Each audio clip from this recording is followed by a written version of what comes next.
পরীক্ষা সহকারী শিক্ষকরা নেয় না, তারা কর্মবিরতি আছে। আমি পরীক্ষা নিচ্ছি, আমার এমএলএসএস আছে, সহযোগিতা নিচ্ছি। আবার বাচ্চারাও আমাদেরকে হেল্প করতেছে, যেহেতু টিচাররা আসতেছে না, ওরা নীরবই থাকে বাইরে টিউশনে আস্তে আস্তে। কারণ পরীক্ষা তো 1 to 2 টাইমের পরীক্ষা, তো প্রথম শ্রেণী দ্বিতীয় শ্রেণী হচ্ছে 11:30 শেষ, আবার একটাই শুরু হয় তৃতীয় থেকে পঞ্চম পর্যন্ত। সমস্যা হয় না। আসলে আন্দোলন তো অনেক আগে, আন্দোলন কিন্তু অনেক আগে থেকে চলতেছে। আমি মনে করি জোরালোর যেভাবে হয়ে আসছে এটাই ঠিক আছে। কারণ যেখানে শিক্ষক মারা গেছে ওইখানে কিন্তু তখনই মারা গেছে, এবং একজন ছিল হসপিটালে, তখন সে কিন্তু মারা গেছে। এরপরে জোরালো বলতে আমি মনে করি যে শিক্ষক মারা যাওয়ার পরেও যে কেন সরকার এখনো আমাদের হাতে সরকারি ভাবে ঘোষণা দিচ্ছে না, আমাদের বোধগম্য না।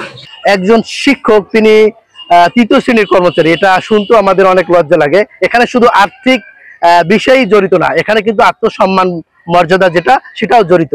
কারণ একজন শিক্ষক সে কিভাবে তৃতীয় শ্রেণীর কর্মচারী হয়, আপনারা দেখবেন যে অন্যান্য ক্ষেত্রে 16তম গ্রেডে যারা ঢুকে তারা হচ্ছে প্রমোশন পেয়ে 11-10ম গ্রেডে আসে, কিন্তু এখানে এই 17-18 বছর পর্যন্ত প্রাথমিক শিক্ষা অধিদপ্তরে কোনো প্রমোশন নাই। এক একজন শিক্ষক 17 থেকে 18 বছর চাকরি করে যাচ্ছে, কিন্তু তার কোনো প্রমোশনের পদোন্নতির কোনো আলামত নেই। শিক্ষা উপদেষ্টাকে বিনীত অনুরোধ করব, যৌক্তিক দাবিগুলো খুব তাড়াতাড়ি মেনে নিন। আমরা চাই না শিক্ষার্থীদের পুঁজি করে আমাদের দাবি আদায় করতে, কারণ আমরা যেহেতু শিক্ষক, যেহেতু শিক্ষাই জাতির মেরুদণ্ড, আমরা তাদেরকে মানসম্মত শিক্ষা দেওয়ার জন্য চেষ্টা করে আসছি।